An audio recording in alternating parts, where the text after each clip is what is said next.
Hello, everyone. Thank you for joining. Welcome to the Marketing Cloud Consultant Bootcamp Day 2. And this bootcamp is intended to all those who want to improve their skill set as a Marketing Cloud consultant and grow in their career, and also to those who wanted to clear the Marketing Cloud Consultant certification. Marketing Cloud Consultant certification is undeniably the hardest of all consultant certifications that are currently out there. The exam format has changed recently, making it much harder. And you might not have seen so many people clearing the certification recently. Don't get intimidated by all that. We are all here to help you, and we carefully planned each session to cover in-depth use case scenarios and make it easy for you. If you attend all these sessions and revise all the additional resources that we have been sharing regularly, you're almost there. As you are attending this bootcamp, you also have an opportunity to talk directly to our Marketing Cloud experts and get your questions clarified. We have a session dedicated to that. That is the Ask Me Anything panel that is at the end of this bootcamp. Make sure you join that session and get your questions clarified. I am Jyotsna Bitra, and I go by the name JB, and I co-lead the Salesforce Marketers Cloud Phoenix. I am joined by Greg and Jenna today. Greg is going to cover a part of the automation section of the exam, and Jenna is going to help us with a Q&A. A couple of housekeeping items before we get started. This session is being recorded, and the link to the recording will be posted at the earliest possible to the Slack channel. The recording will be uploaded to the YouTube channel along with the presentation deck. And if you have any questions during the presentation, please type them in the chat window and we will address them at the end of the presentation. And if you haven't already joined the Slack channel, be sure to join the Slack channel and also follow the resources channel, which is where we share all the links to the recordings, the presentations, and any other additional resources that we may be sharing today. And here's the schedule of our bootcamp. We are done with the session 1. We covered the certification overview and the account configuration. And today, Greg is going to cover a part of the automation section. This automation takes up 20% of the exam, and it focuses on the Automation Studio, Journey Builder, and various complex use case scenarios. So without further ado, I will now turn it over to Greg.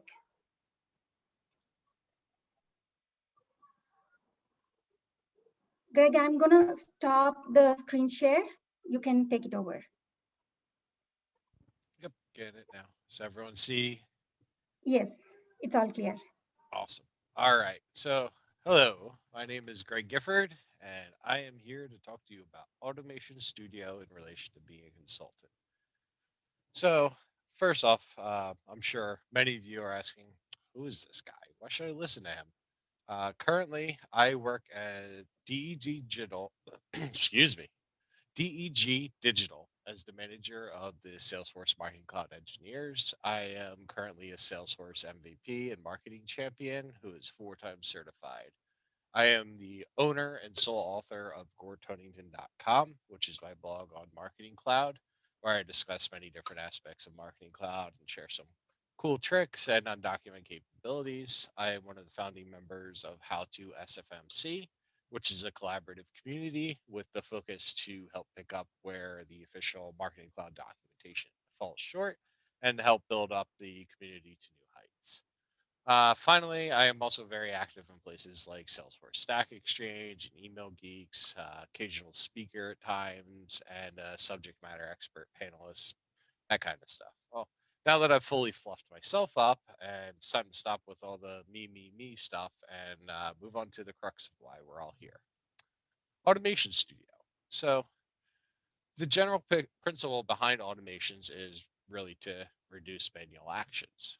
Automation Studio can therefore interact and affect almost every other part of Marketing Cloud. So, with this being said, what is it? Well, Automation Studio is very different from Journey Builder. For instance, Automation Studio performs actions in batches, not one-to-one like Journey Builder. And Automation Studio also does not connect with Sales and Service Cloud like Journey Builder does. So it's different, but different does not mean worse. They are actually very complementary. One of the main features of Automation Studio is its data management capabilities. Automation Studio can run your ETL, which is extract, transform, load processes. The volume of data and the number of relational data objects it can connect are unmatched in Marketing Cloud. Now, that being said, Marketing Cloud is not designed to be an ETL system, so there are limitations that need to be considered for those types of actions. Automation Studio is also well known for its reporting and tracking capabilities. Through SQL queries and tracking extracts and data extracts, you can get all your contextual data and form it into an easy to read analytical report. Uh, my favorite aspect of Automation Studio is its ability to run custom solutioning and actions through script activities, queries, and then there's utility activities like the verification and wait activities that you can use to create some amazing capabilities right inside of your account. Now that we know the general idea behind Automation Studio, let's dive into a bit more detail, like the fact that it can run in two different ways. There's two different types of automations in Automation Studio. There's the scheduled automation and the file drop automation. File drop automation used to be called triggered automation. So if I slip up and say triggered automations, I'm referencing file drop automations. The scheduled automations are more along the lines of what first pops in your head when you think automation. It's a repetitive task or set of tasks that occurs at specific times doing specific actions. It's really the bread and butter type of automation. And honestly, most of the automations you work with are going to fall into this type. These automations have a very specific schedule where you can set them to run anywhere from yearly down to hourly, and you can control the time period they run. You can have it, okay, I only want it to run between January and February, or you can control it based on the number of times it's run. Like I want it only to run 6 times, regardless of when I start it, they run six and that's done. So there's a lot of cool features that way. Couple caveats to be considered around schedule automation though is that they do not queue. So if there's a subsequent run that begins while the automation is still going, it will not queue up behind it. So for instance, if an automation is scheduled to run daily, but the duration of the automation is more than 24 hours, once that next instance starts, the previous one will stop and the next automation will start. So it will not complete the end of that first automation. It will drop that and begin again. So good thing about it though is that scheduled automations have the capability to run once. That run once feature allows you to basically run it whenever you want, ad hoc, one time. You can run the full automation, or you can actually go in and customize which specific steps or tasks you want to run, and you just click the button and it'll run just those. It's pretty neat. Uh, File drop automations, they, as I said, were previously called triggered automations because, well, when the file is dropped, they trigger. So really the neatest thing about this, I think, is that it can be in near real time, relying on when your data drops. So like if you have data that's dropped at a specific moment you want the automation to begin running, this is your automation type. So it also queues up, which is huge because if you drop a couple files, say an hour apart, the automation takes 2 hours to complete. Each one of those will queue up so that once that first automation is done, the second one will begin and it'll keep running through them and it won't interrupt the current state. Now, issue is the run once is not available inside of file drop automations. This is replaced with an active and a paused uh, slider. So you can pause the automation so that if any files are dropped in, then it will not trigger the file drop automation. But there is no run once. This means that in order to test it, you're going to have to drop a file to it. And it's going to run through the whole automation. You're not able to do piecemeal testing. So that's something to consider when debugging and going through everything. You may need to split your automation into little subsections to test each part through a scheduled automation before you compile and do a full run of the file drop automation. Another awesome feature, though, to the file drop automations is that there are some really unique, cool substitution strings that come along with them. But I'm going to get into further detail on them a little bit later on. So next up, Automation Studio activities. There's quite a few, and really some of them are pretty self-explanatory, while others are a bit more complex and detailed than they would appear. Uh, I will go into further detail on each activity in a little bit. I just wanted to kind of give a quick overview of all of the things before we did a deeper dive in. I am not going to hit every single one of these because not all of them are important to the certification. So that I will only hit the ones that are more relevant. My goal is to provide high level aspect of them, kind of go over the usages of the activities and not really give a full rundown of what each one is. A lot of that is already been handled and taken care of in the previous exams. This is more of what they can do, not how they do it. All right. Next is sending activities. So this is the first section. I'm going to give some overview into these. For most of these, it's really, again, on what is possible and not the minutia of each detail inside of it. First one is the obvious one, email send activity. It's one of the first activities created for Automation Studio and is still one of the most used activities of Automation Studio. Basically, it will create a definition object that connects every aspect of an email send to allow for quick execution or repetitive usage. By every aspect, I mean like send classification, um, sender profile, all that kind of stuff, the audience, the email content, all of that will be pushed into a single object that you can then drop into an automation. So of note of this is there's certain things like, for instance, inside of the email send activity, you can set a subject line and pre-header that will overwrite the current one that's inside of the email itself, and that will be the one that's displayed in your send. There's send throttling information, for instance, like the delivery window, hourly threshold, all that kind of stuff is available. And my favorite thing is that if you use an email send activity in a scheduled automation, that the email send activity will not snapshot the email content if it is not scheduled directly. So if you schedule it similar to how you would in a guided send inside of the user interface, this will snapshot. But if you just drop this activity inside of an automation that's scheduled to go out like in 2 days, then it's not going to snapshot it until it's actually run. So, say you scheduled something last night and it's supposed to go out at 12 today, and you had one that was scheduled, let's say Joe scheduled it through the guided send, and Bob scheduled it through the email send activity in Automation Studio. Joe has to go in, cancel the send, go into the email, change the email, save it, go in, set up the schedule again, get all of the approvals, click schedule, and set it up to go. I think it was Bob was the second one, right? It's Bob. Bob, all he has to do is go into the email, make the change, click save, and he's good.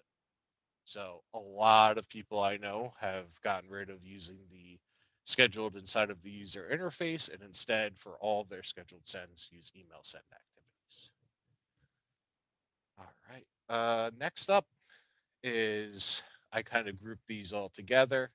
There's not much beyond the obvious here that you need to know. It's pretty self-explanatory. Really, it's just SMS activity is a set definition of an SMS message for Mobile Connect. Then there's the send push, which is for mobile push message. And then there's Group Connect. I don't know many people that use this, and I don't see it mentioned too often in the certifications, but it's a good thing to know that it's there, and it's a good thing to know that there's an automation activity that is capable of using it. Next one is a pretty important one because it's, I believe, the only time that Automation Studio ever interacts with Sales or Service Cloud. It's the Salesforce send activity. When push comes to shove, basically it's just an email send activity that uses the Salesforce Sales or Service Cloud report or campaign instead of a data extension or list. Really, that's that. Other than that, it's 100% the same as an email send activity.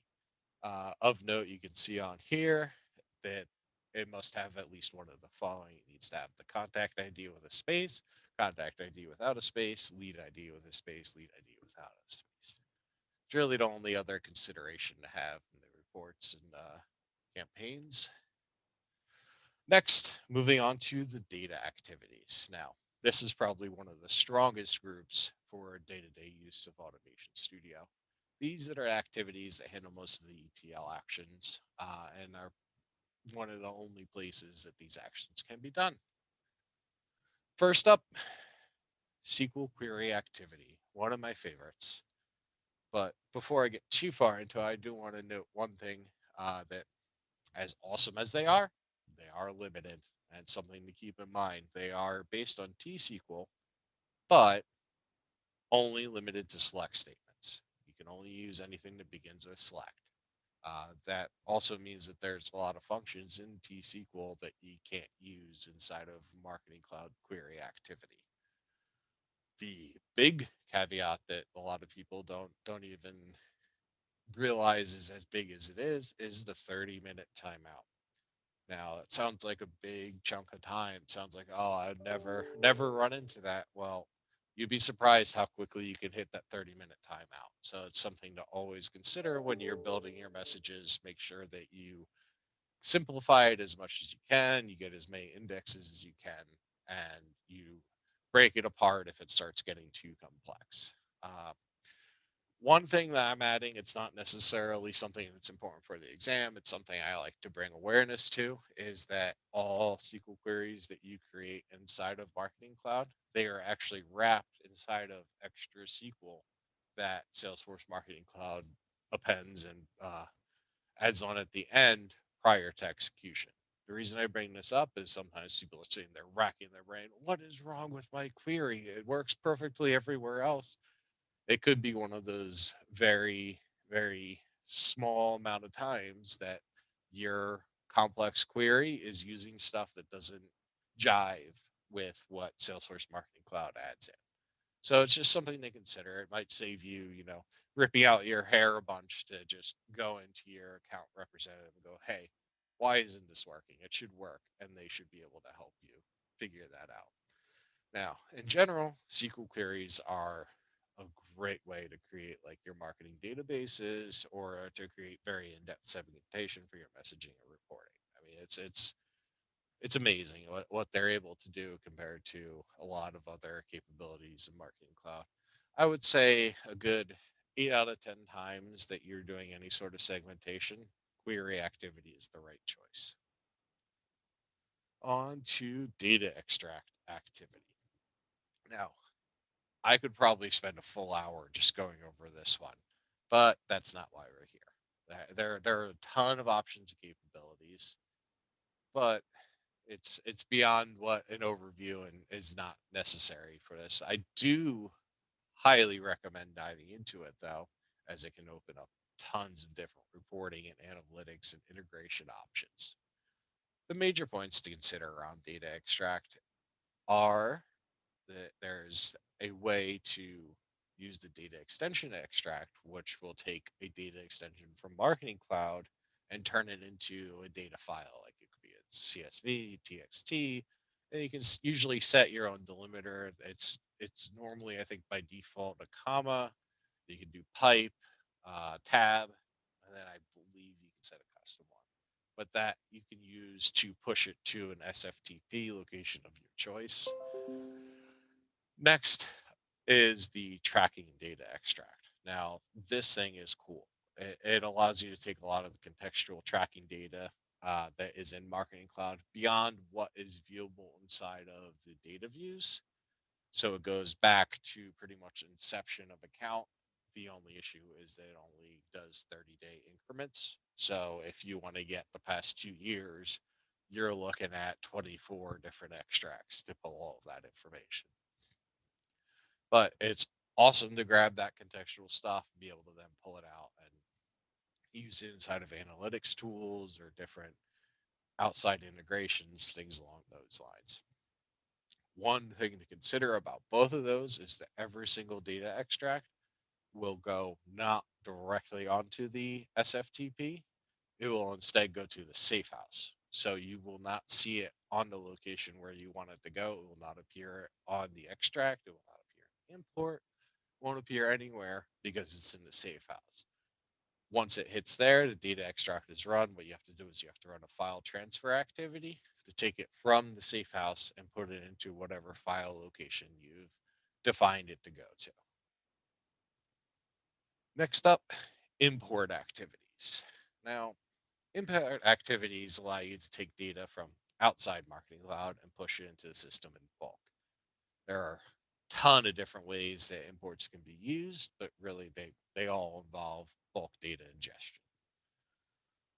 Import activities that can affect subscribers and contacts, data extensions, and mobile contacts, which I know mobile contacts are just contacts, just very small difference. Um, all data actions but overwrite require primary key to be set.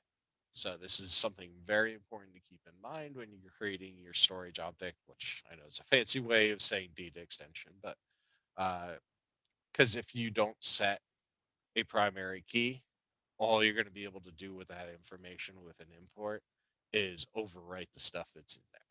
So if you need to do updates or ads or anything like that, you're going to have a primary key in there.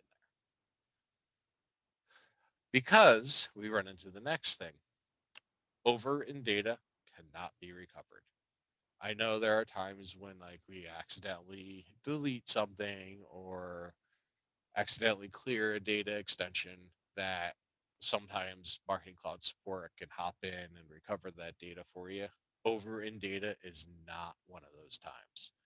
Marketing Cloud will completely wipe out what was there previously and overwrite that image with the new data. So if you accidentally overwrite your master data extension with 0 records, you're in trouble unless you back it up. So I always say if you're going to do an overwrite on something that's important, always make sure to do a SQL query to copy that data into another backup data extension before you run the overwrite. Especially true with automated overwrites because you're not there to see, oh crap, it overwrote. So it's always good to have that to cover your butt. Now, on imports, the mapping can be done manually where you decide, okay, this attribute matches to this column, this attribute matches to this column. You can do by header rule, which also is called automatic, I think. I can't remember the exact phrasing they use in there, but basically it just matches automatically. Hey, this one looks identical to this one, so they're mapped together. Or you can also do ordinally, which just means that the first column matches the first attribute of the data extension or list and just matches that way and not by order, not by name. All right. Next is the file transfer activity. So file transfer activities are pretty awesome. But to really utilize them to the maximum capabilities, there are a couple business rules that need to be turned on. Now, and this isn't necessarily something that's relevant to the certification. I just like bringing this up. But yeah, I would feel free to talk with your account rep, see what options are available with file transfer activities, because there's some really cool stuff that they can do.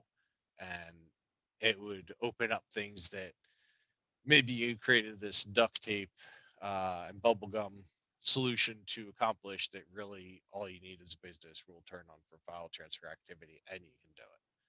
So it's just something to keep in mind to talk to your account rep about, see if there's anything there that can be used. File transfer activities are designed basically to do one of two things: move a file from the sandbox, which is previously called upload, or manage a file, which is like decrypt it, unzip it, etc., which was previously download. So a couple things to note. File transfer assumes the FTP server that you're working with is in UTC time. If it is not, what you need to do to make it go to the correct time, you adjust the specified hour limit to account for the variance. This is the system buffer option. You cannot encrypt files over 2 GB. There, it will not let you do any encryption on anything larger than 2 GB. Then there's public keys and private keys.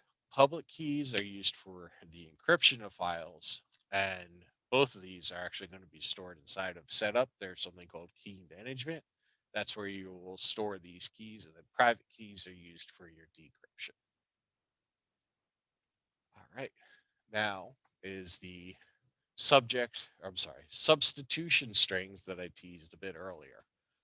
I'm going to do a bit of shameless self promotion here, but I have something I consider a really nice deep dive into all things file drop automations inside of my blog post. It has a lot of good details that I didn't really go into here that are, I think, really interesting and awesome, but they're not necessarily something that's required for this certification. So I didn't go into as much detail here as I did there. But if you want to learn more about them, it's a great place to look in. The reason I bring it up is because of the substitution strings. I go into a lot more details there about what they are and what they do, and may be useful to help get a good grasp on them. So, what I'm going to do here is just kind of give a good, quick overview of what they are. And if you want more details, you can drop by there and grab those from it. But first one up, file name from trigger. Now, this used to be my favorite one. I used to think this was like, the solve all of everything. I just drop this in and I'm good. Because what it does is it takes the full file name 100% and fills it in from what file was dropped. So if you dropped myfile.csv, when you drop the file name from trigger in the import or file transfer, it would read it as myfile.csv. Cool. Awesome. Issue is if you got a large file that you're dropping and it hasn't finished downloading by the time the file trigger picks it up, it could have a partial at the end of it. So it is showing myfile.csv.p1. And when it gets to the import, the file finished downloading and it goes to look for myfile.csv.p1 and it doesn't exist. And it tosses an error. And you get super confused because the file that you dropped is there, but this is saying it isn't. So it's one of those things to keep in mind. It's still a very viable, great solution. But if you're looking at larger files, you may want to look towards another one of these substitution strings. Next up is file name from trigger base. I'm not a fan of this one because the use cases seem very limited, but it's still a cool thing to know about. What this is it gives the file name without the final file extension. Now, what I mean by that is if you name the file myfile.csv.zip, it would return myfile.csv. It's got uses. It's definitely an interesting approach, but I get wary of it for similar reasons to the file name from trigger. The one that I usually recommend is base file name from trigger. This will return just the file name without any extensions. So if you drop myfile.csv, base file name from trigger will just be my file.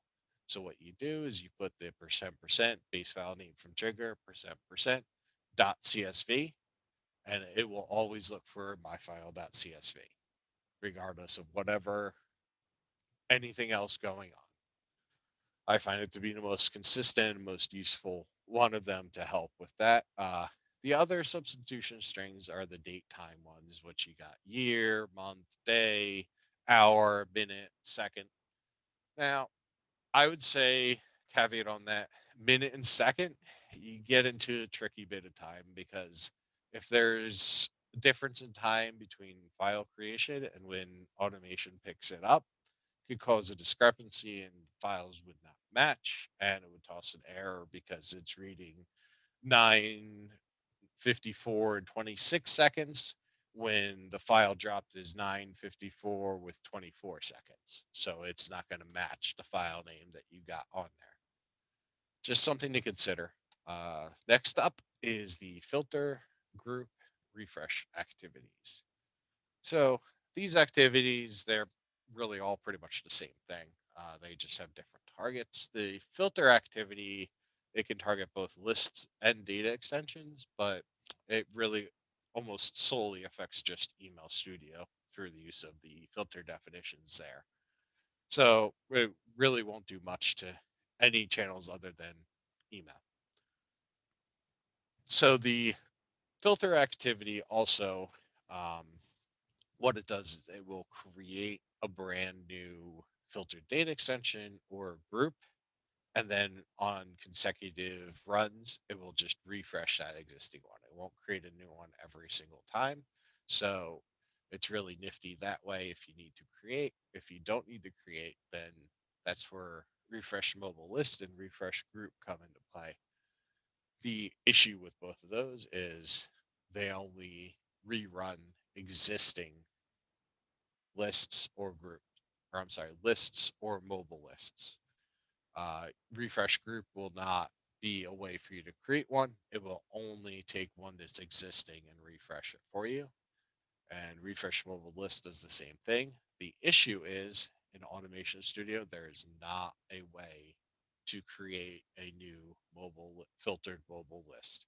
In order to do that, you're going to have to go into either Mobile Studio or Contact Builder, build out that filtered list, and then use that and refresh mobile list to keep it updated.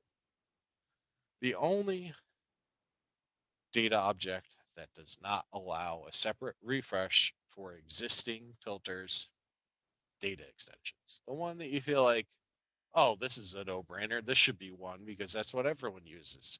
That one does not have its own. For that one, you're going to need to use a filter activity to create a brand new filtered data extension. And then each run after that, it will update it. If you already created one, it sucks. You're going to have to use another one that you create through the filter activity in order to get that automated refresh. Now I throw in this as my own little caveat. There is an undocumented REST API endpoint that can do that, but that's not really something important for this, just like mentioning it. Next up,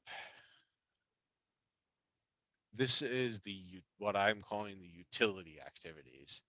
I named them this because they're activities that really like make things happen, and they're aimed at more of like a functionality rather than just like clicks.code or aesthetics or anything like that. First one, my absolute favorite part of Automation Studio, this script activity. It's really, I would say, other than Cloud Pages, it's the winner by far. I think Cloud Pages comes in as a close second. Because I mean, that's where two places that you can really run with my favorite language and Marketing Cloud, server-side JavaScript. The reason I love server-side JavaScript so much is its ability to interact with platform objects and to make API calls beyond just get and post, while also being able to handle JSON for easy parsing and reading. It's amazing. So that being said, the one issue you face with a script activity, beyond the ability of knowing the scripting language to utilize it, is that it also has a 30-minute timeout period, which gets very frustrating at times when you try to do anything in bulk. All of a sudden your 30 minutes is hit after 2,000 records or something like that, and it gets very frustrating trying to figure out how to get that to work correctly. So a lot of the more complex scripts you may want to write may need to be split up or otherwise simplified and ensure they do not error out. Through a script activity, you can do things like send emails. You can create triggered emails. You can manipulate the actual data extension object, like change the number of rows, change the oh my god, the attributes, the actual columns in there, change the names, change the fields, all of that fun stuff. You can also then manipulate the rows inside of a data extension, or a list, or even all subscribers. There's also tons of other interactions with platform objects like send definitions, SQL queries, delivery profiles, and more.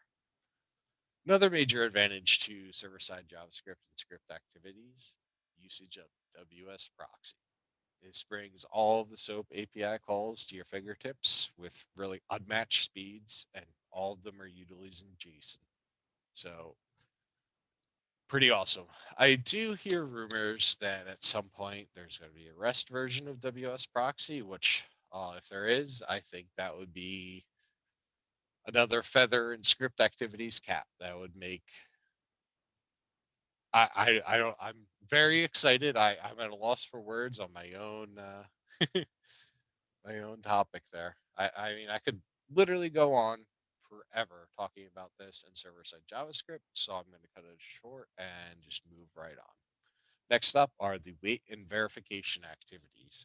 These two activities, I know they don't seem fancy, they don't seem all that cool. I think they're hidden gems that tend to get underutilized. Wait activity allows you to put off forward movement of your automation for either a set time period or until a specific time is reached. And for that, you can actually set a time zone so that you make sure that it's the correct time and there's less confusion there. This could be awesome in many ways. It allows you to further control the output of your automation by creating different delays or specifications beyond just start time. Verification activity. This is one that I think is the most underutilized. It is an absolute asset for troubleshooting and for future alerts of issues in automations. Because what this does is this checks on certain criteria somewhere throughout your automation so you can validate all has been moving forward like it should. This can help provide alerts to potential issues, like it can halt the automation so you don't do that zero record overwrite of your master data extension because you checked to see how big the file was before you ran that import. So things like that can substantially help you. And it allows you also to do things like you can stop the automation. You can send an email notification, or you can have it just log the outcome so that you have a record of this hit this did not hit it, et cetera, throughout for each of the runs. All right. So next up is Journey Builder activities. I know a lot of people are very excited about this, and you'll probably hear a bit more of these in the next session with, I believe it's on Journey Builder. There are only really a couple Journey Builder activities in relation to Automation Studio, though. But just because there's only two does not mean that they are not important. Without these two activities, I would say Journey Builder entry audience would be much more limited inside of its capabilities. The two activities are Fire Event and Journey Entry audience. So Fire Event is used inside of an automation to let Journey Builder know that new contacts were added to an event source data extension. This then has the data that is pushed inside from the DE pushed into the corresponding journey. The journey entry audience is added into an automation that populates audiences in Journey Builder. So when you use the automations as the entry point, this automation will be created where it has this journey entry audience step in it, and it will be added to have the context then enter the journey according to the schedule set on the automation.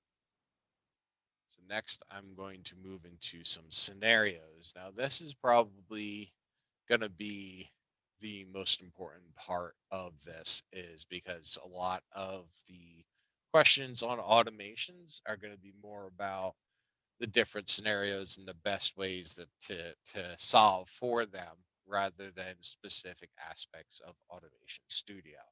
The reason I did that general overview is to help give insights into how to decide and define the answers to these, because without the knowledge of what does what, you're not going to know the best way to do it. So my first scenario, I have Northern Trail Outfitters wants to automate the sending of a survey after each purchase of shipped items. They will send the shipping notification email once a day and not in real time. The shipping notification file will drop between 6 a.m. and 9 a.m. every day. NTO wants the shipping notification email to be sent out as soon as the file drops. A field inside the data file will contain the shipping date for each entry. The survey, how did we do, needs to be sent 14 days after the shipping date to ensure delivery before it is being sent out. It must be sent in bulk at 10 a.m. each day to the appropriate audience. Now, how the heck are we going to do this? It certainly wouldn't work in a journey. So let's see, not without separating to a bunch of them. How are we going to do this? Let's see. So we got to send as soon as it drops. Looks like they want the shipping notification email to be sent as soon as the file drops. I would say that means file drop automation.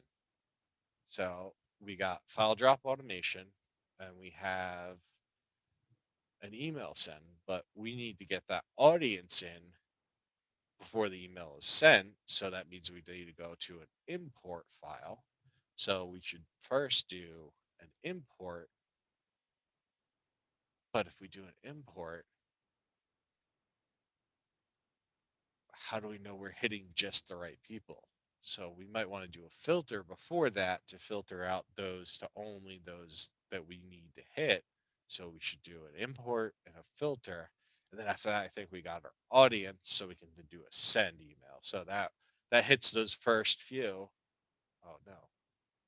What do we do about that 10 a.m. send 14 days later? Well, maybe we could do a second automation that's scheduled daily at 10 a.m. where we do a filter on that and then send the email. Yeah, that could work. That would work. But what if we instead combine it all into one automation? We have a triggered automation. We do the import. We do the first filter to create the segmentation for the sending audience of the initial email. And then we have a wait step that waits until 10 a.m. and then run filter B, which is the filter to check to see if it's been 14 days since it was sent, and pulls that into a second filter data extension that we then use as the sending audience for the survey. There we go. And that is the scenario answer, is to have one automation. It's a triggered automation that goes import file, filtered, send, wait, filter, send. I know it seems a bit crazy, but I wanted to give the thought process into how to get there through the knowledge that we have. Next one up, scenario B. So this one is there's an outside agency that is supposed to drop a file daily to the Marketing Cloud SFTP at 12 a.m. But the company needs to have an alert in place if the file is not there at that time, as this file is very important to their data inside of Marketing Cloud. So, some notes. This file is an add update to their master data extension. The file would be imported into a staging data extension before being pushed to the master data extension. After this, the data must be segmented into 3 different sending data extensions. Okay, so we know this file needs to be at a specific time, or we need an alert if it's not going to be in there. So, what do we do?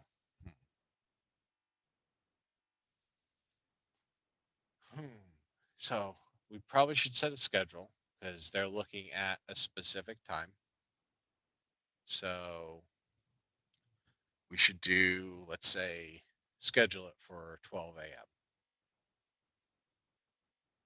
So then we would need to have an import to take that file and ingest it. All right. And from there, how do we want to handle that? Because it's supposed to go to a staging one first. So we'd have to do import into the staging data extension. But then how do we take the data from the staging data extension and move that into this master data? Hmm. Oh, I know, a SQL query. We could do a SQL query to move all of that directly over, use the update action to do an add update to that master data extension. Awesome. That works. All right. Now we need to segment it into 3 different sending data extensions. Oh no. Well, it's seems like it's simple filtering. So we could probably just do 3 filter activities there and just filter it out. Have filter A, filter B, filter C, and they each build out the correct segmentation audience. Awesome. So we'd have a scheduled automation, import data, SQL query, filter A, B, C. Oh no, but what about the alert? All right. So one cool thing about the import is that you can set a file age setting. So if the file is over X amount of time, it won't use that version of the file. So if we set it up so that if the file is over like 23 hours old, we don't use it. So if for some reason they use the same file name, this would not pick up the old file, and it would actually cause the automation to error out because either the file would not be found or the file would age out and not be used, and that would cause the automation to fail, which would then give you the alert of the automation failing sent to whatever audience you have that you set up inside of the automation notification tab. So you won't even have to use the verification step here because it's built in by the failure of the import data part. So that is scenario B. Again, to go over, it's a scheduled automation, import data, SQL filter, filter A, filter B, filter C, and the notification is given by the automation failing. It will send a notification that this automation has failed to whichever audience you set up inside of the notifications part. So next is journey builder scenarios. So I'm not going to go too far in depth in this because I get the feeling there's going to be a lot of this brought up inside of the next session. I just want to give a general idea of how complementary to Journey Builder Automation Studio is. I mean, they form insanely powerful tool set between them. Automation Studio is a great way to prepare data for journey entry or editing contact data mid journey for Journey Builder. For instance, you can run automations to run SQL queries on journey data to set it up to create journey logs, to create different contact data changes to keep the journeys as real time as possible. Tons of things like that. It's also a great way to supplement journeys through script activities. Like you can use script activities to interact with people that are currently in journeys to cause different changes. The possibilities are endless with a lot of this. And then there's also reporting on journeys through SQL queries and data and tracking extracts and just tons more. So I'm sure, like I said, you'll hear a ton of information on that from the next session with Adam and Amanda. So now I'm going to move to questions. I believe Jenna is going to hop in and start passing across any of the questions that have come through. Hello. For those of you who don't know me on the call, my name is Jenna Matson. I'm on Greg's team at DEG, and I'm one of the founding members of How to SFMC along with him. So I'm here to grill him with all of your questions. Wahaha. All right, so let's start off with back at the beginning. The first one we have is around some tracking extracts. They're asking about the intervals around the tracking extract. Is it a rolling 30-day look back, or is it a 30-day, or is it 30-day intervals? Sorry, I can't even. So it's all of the above, actually. There's rolling capabilities where there's, I think, yesterday, there's last 7 days, there's last 30 days, and then there's a custom interval. And it used to be that the custom interval would let you go a 90-day look back. very recently, they've changed that to fully where it's only a maximum of 30 days, which really stinks inside of months like December where you have 31 days. You can't do a full month look back. You can only do 30 days back, and then you have to do another extract for that last day.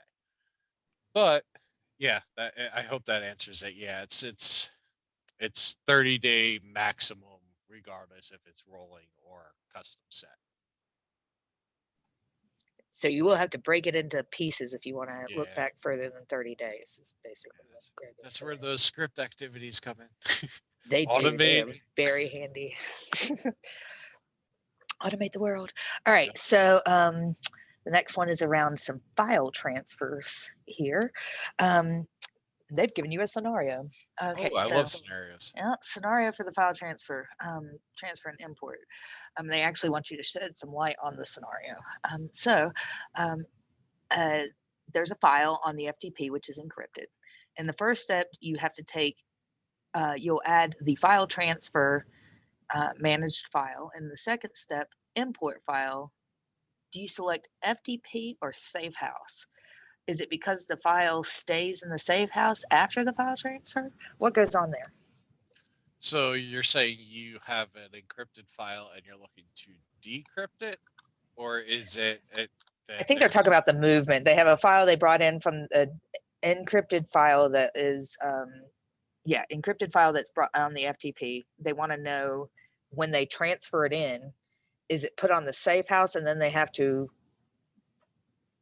select import from the safe house to, they didn't specify whether they wanted to decrypt it or not, but I think you should talk about yeah that. yeah. So I'm gonna assume that it was that they wanted the step to decrypt through the file transfer and Mhm. then where it would exist from there. So that's actually one of those things that there's not a solid answer because there's two spots it can go. Their settings can be to have it go to the safe house, which on the majority is going to be the default setting. But there's also some cases where that will push it to I believe it's the import top level folder in the SFTP that it would drop it into. So it's one of those two locations is where that unencrypted file would go. I would say on the vast majority, it would be safe house, and then you would just be able to pull it in, import it from there. Yep, makes sense. And that's an important thing to note. That's probably on the test. I don't know what's on the new one. Okay, so let's see here. Let's talk about, I love this question. The great debate. SQL versus filters. For basic segmentation purposes of like a master subscriber file, do you recommend using filter activities or in an automation instead of SQL? Since it will auto adjust for any changes made to the master subscriber file, example, addition of new fields over time? Or do you prefer using SQL queries for flexibility? What are the pros and cons for each of your recommendations? So this is Great one of question. those. Yeah, no, this is a really good question. I'm very happy to hear this, but it's a tough one to answer because it's really very much based on context. I would say if you have a simple, very low volume data segment that you want to make, go with the filter activity. It'll be easier to build. It'll be easier for non-developers, non-SQL savvy people to edit and change, and it'll give a lot of versatility there by all means. If you start running into high level data that you're parsing through or relational things, that's where you're going to want to move to SQL because as much as no one on Salesforce will admit, there is a timeout on filters. You don't even really get notification that it times out. It just kind of errors out. And that's something to keep in consideration when building them. If you have a giant data extension that you're trying to run a filter activity on, you could run into trouble. Now, that by giant, I mean literally millions of records. So it's not going to be something that if you have a couple 100,000 records that you're going to be like, oh no, my filter activity is going to time out.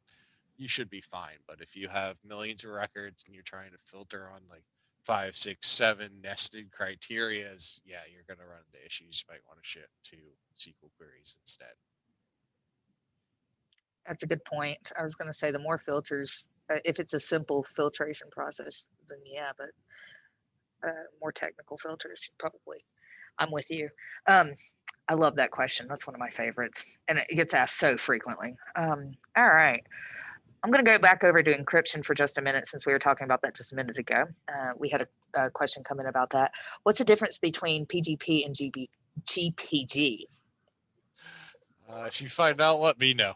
I'm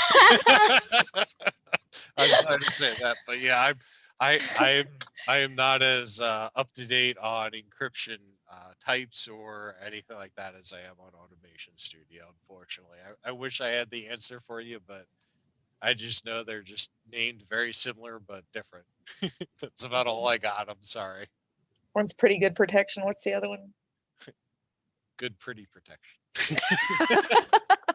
Yeah, so while we know how to encrypt and decrypt things, we might not know what the difference is.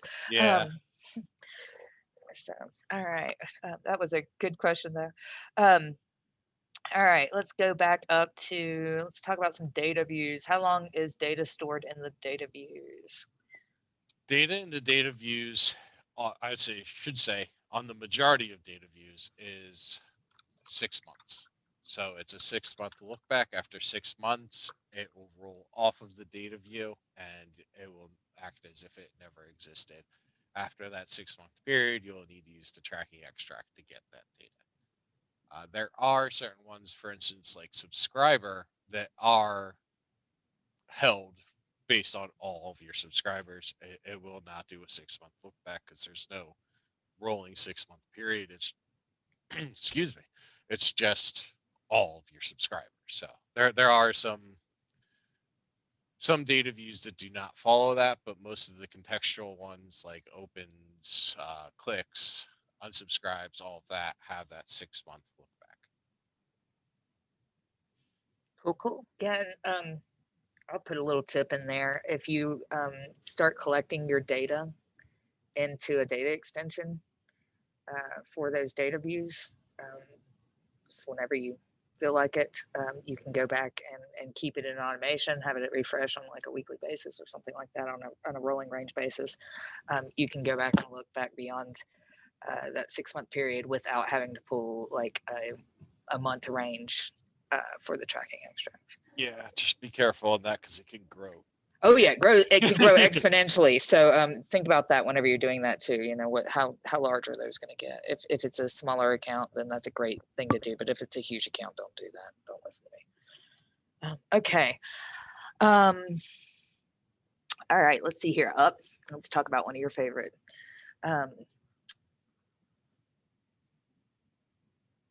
Wait a second. We just got. How'd you know silence was my favorite? Well, I'm trying to read questions that are coming in. Yes. You get no questions. You're done. All right. So let's see here. Let's talk about this. This is your favorite, though. Let's go back to this one instead of reading the questions that are coming in. Okay. JB scenarios. How do you use a script activity to supplement Journey Builder activities? Example. Or an automation studio activity to supplement a Journey Builder activity. Example, I would like to use something like an SSJS activity code run for Journey subscribers on a specific path. I can only think of the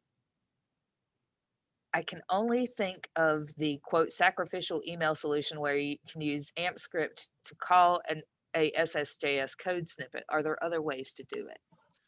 So if you're looking for it to be in real time inside of there, your only option, which it's not even a great option other than that sacrificial one, email like you stated, which I any server-side JavaScript that's going to take more than a minute or two to run, if you do that, you're looking at potential issues coming up, real big issues there, because it's going to clog up your system and make processing run slow, potentially affecting your entire stack, which will make Marketing Cloud very angry with you.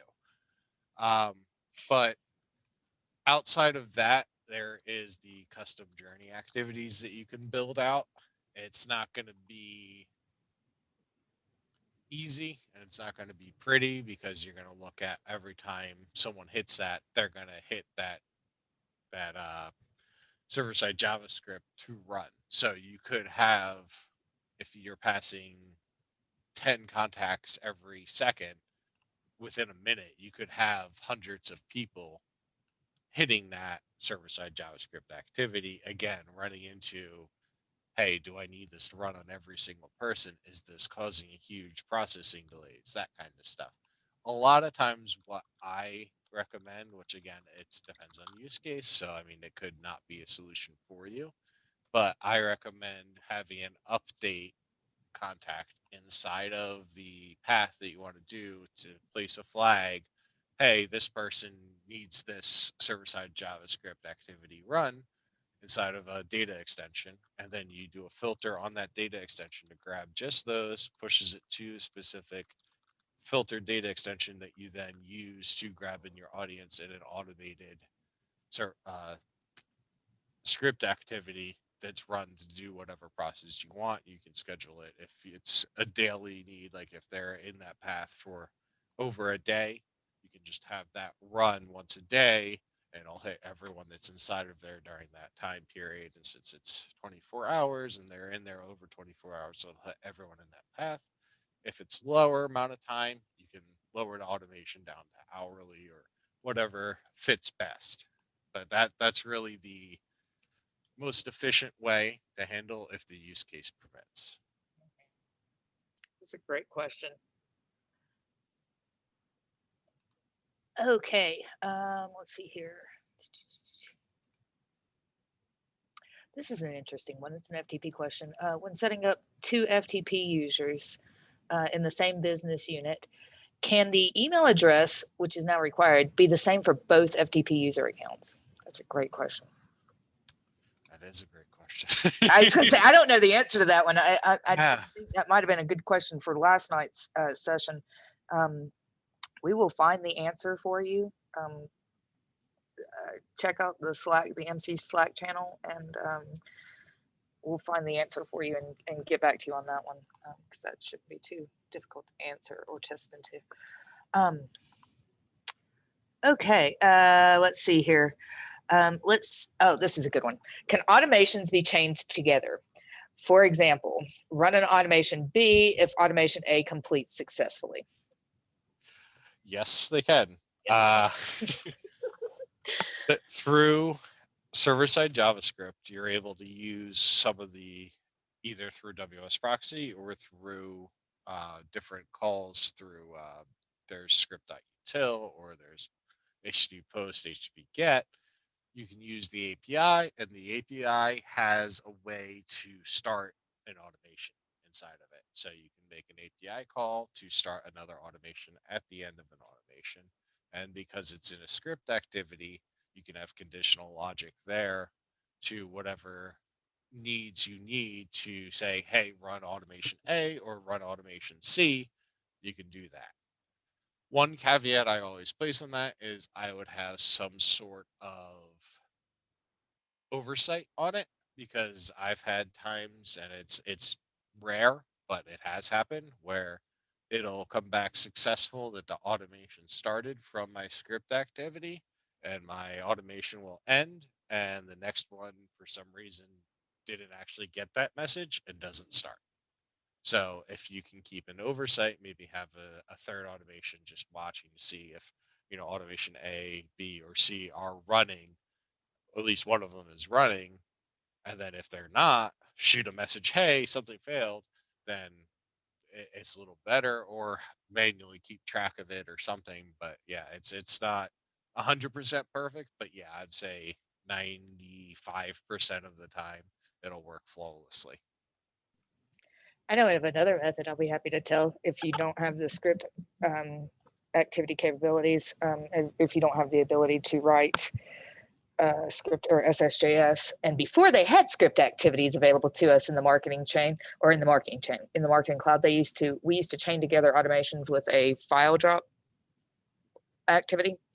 And you would take you would say like run a SQL query to look and see if the automation completed successfully. Say you had a data extension that was populated with a yes or no, that the data extension would be, yeah, so you run a yes or no with a SQL query and put a yes or no into a single row in a data extension, and you would drop that onto the FTP and then use a triggered or a, what are they called now, Greg? File drop. Yeah, the file drop. There you go. Hey, the file drop activity to check and see if that file made it onto the FTP in order to start the next automation. So it's a bubblegum duct tape way of doing things, but that's what we used to do before script activities were available.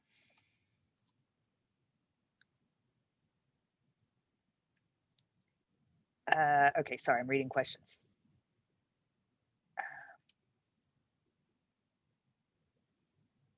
And yeah, Kevin, I'm just going to answer you directly. I see you put that in here. You could do this via extract and file transfer. That's exactly what I was talking about. So yes, you and I have the same idea there, sir. Okay. Ooh, hang on. Sorry, the screen just jumped on me.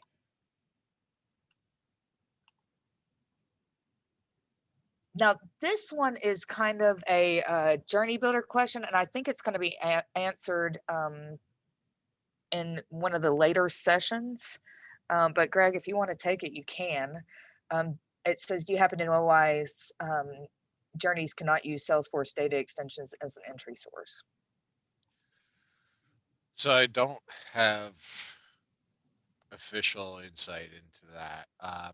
Probably Adam and Amanda will be able to better answer that for you because they'll have a bit more of the context on that.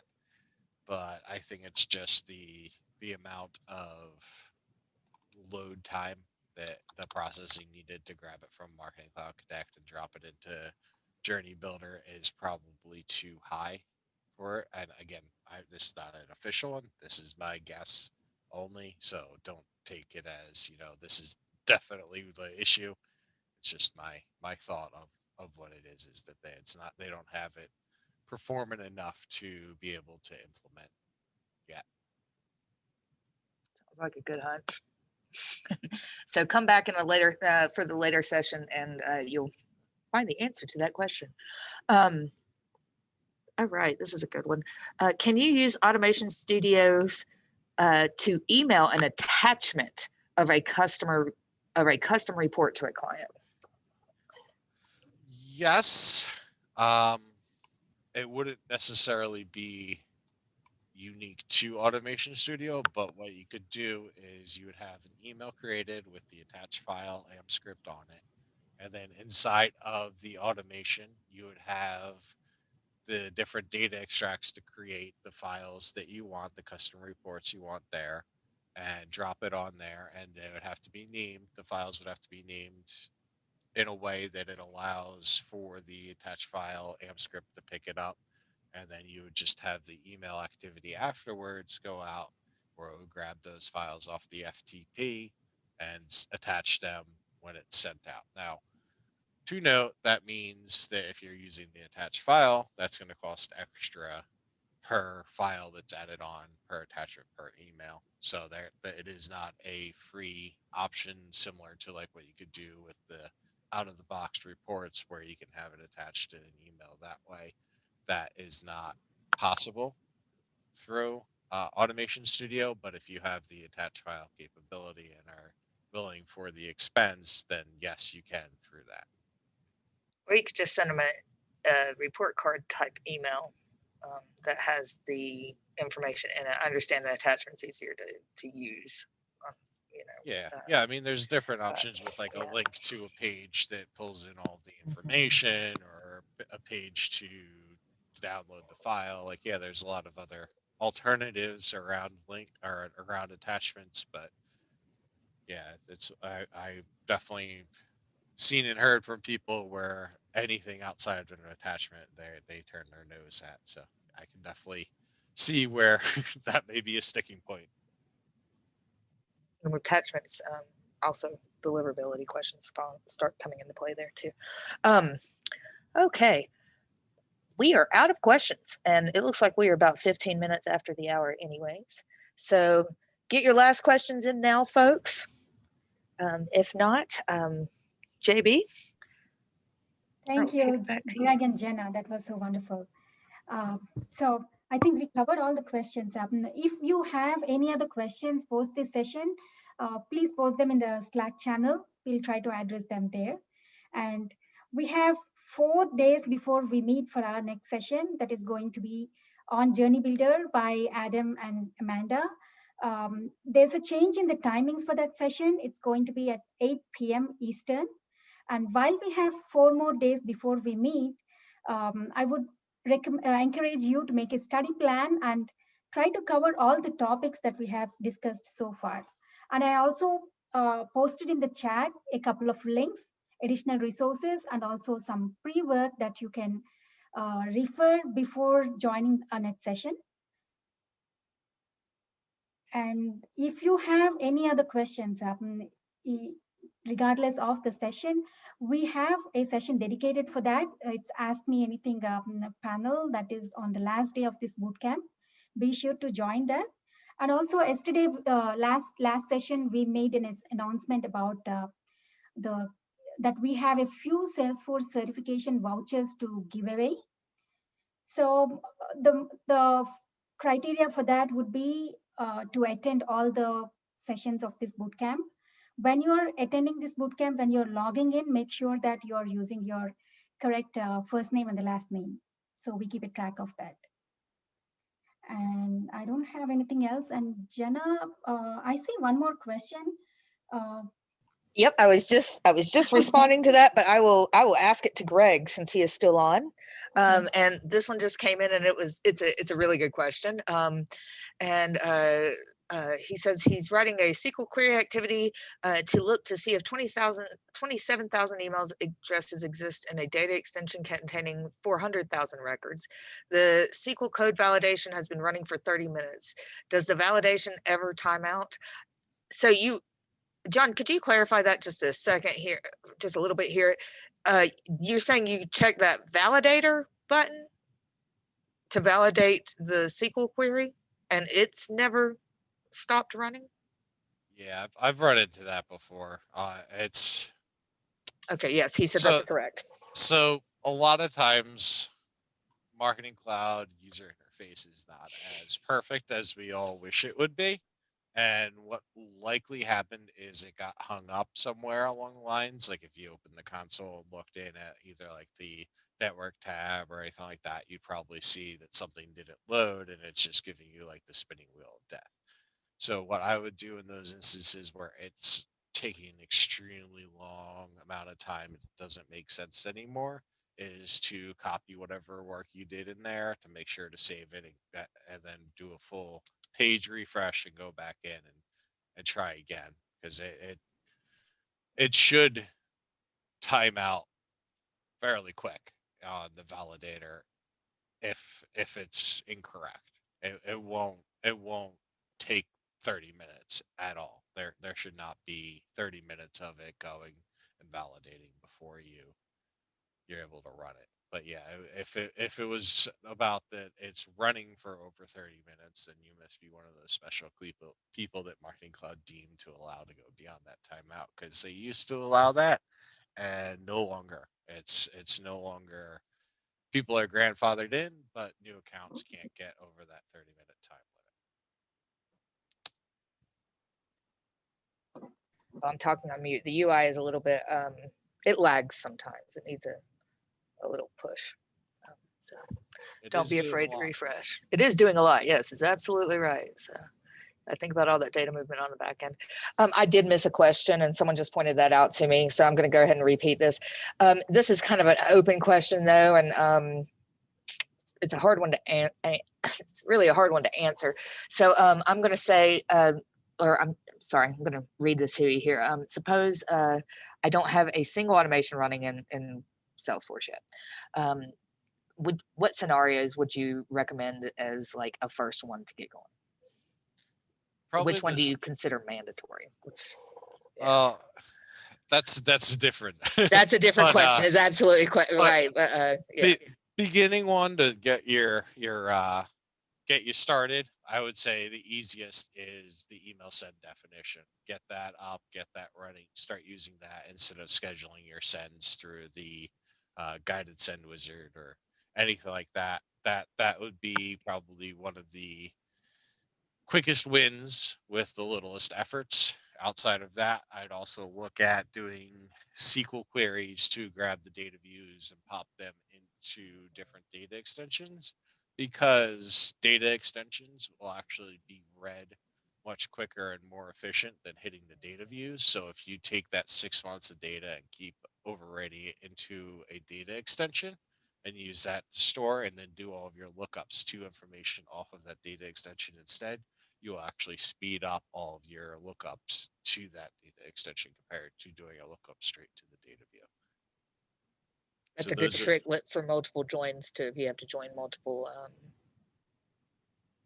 data views together, it's easier to do it from a data extension than it is from the back end. yeah, because the data views are not indexed at all, so they run much slower than data extensions, which do have different indexing capabilities. We've got a couple shout outs to Query Studio. Agreed. Yeah, it's great one app. of those though. You got to realize that there's differences between Query Studio and Query Activity. Something can run perfectly in a Query Activity and fail terribly in Query Studio. Absolutely, seen it happen all the time.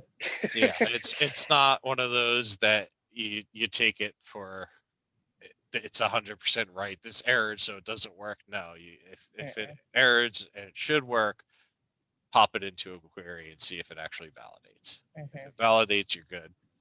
So just be aware that it's not the be all end all. There are a few bugs, like for instance, if you use oh man, I just like cast instead of convert. If you use cast where it's cast blank as date, it will fail it because it's reading the as if it's setting a name on a column. But if you do convert where it's convert date comma blank, then it will work. So it's just little nuances and things like that that are around Query Studio that you need to keep in mind. One other thing, I know I'm diving in on Query Studio a little more than I should, but one other thing about Query Studio is if you create a query in a text editor and you use tabs there and you copy it and you paste it into Query Studio, it's going to give you all kinds of weird errors. All you got to do is just remove those tabs and replace it with regular spaces, and it works perfectly. Oh, and someone just said Query Studio always works on the second, but not the first. Okay, that's because due to large data sets, it just can't hook all the data sometimes. Yeah, and quotes, yeah. Yeah, and it messes up on quotes. Absolutely. Someone asked another question real quick back to the SQL queries. Do we have to use no lock in the query? No. They actually recently added this into the documentation. I was really excited. Did they finally? Yeah, you don't have to add no lock in. It's not going to hurt anything if you do, but it's kind of already assumed from the wrapping stuff that they have that no lock is added to your query. So it's not necessary, but again, it's not going to hurt anything having it in there. But yeah, I've never used it. Yeah, it in the Marketing Cloud. I've never seen a reason to, because you're wrapped in it. And another note, going back to Query Studio, my favorite topic today, apparently.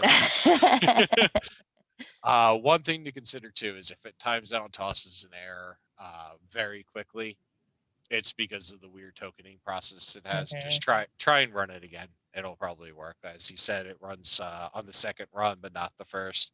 A lot of times it's because of that. By the time it's up and running, the token that it had is out of time. So when it starts to try and create all of these query stuff to run, it times out and says the token's invalid and tosses an error. So, yeah. You got a 30-minute window for that initial token.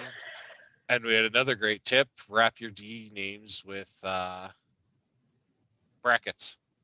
He says with spaces, wrap it in there, which is a good one. But I also, in general, I just wrap them all inside of brackets just for help with differentiation. When I'm looking for the data extension names, I can just search for a bracket, and then every instance of a bracket I know is my data extensions. Exactly, for readability. I do that with AMP script too. Just a little hint there for your attribute values. I will always go ahead and wrap them in brackets so you know that they're an attribute value pulled directly from a data extension rather than using a lookup.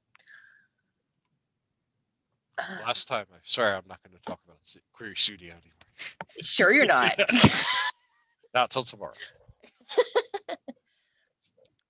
All right. I think we ran through all the questions actually now. So Yeah, we got all of them covered. all right. We could have a copycat, yes. Agreed, we totally could. Have you guys seen that bar chart error? No.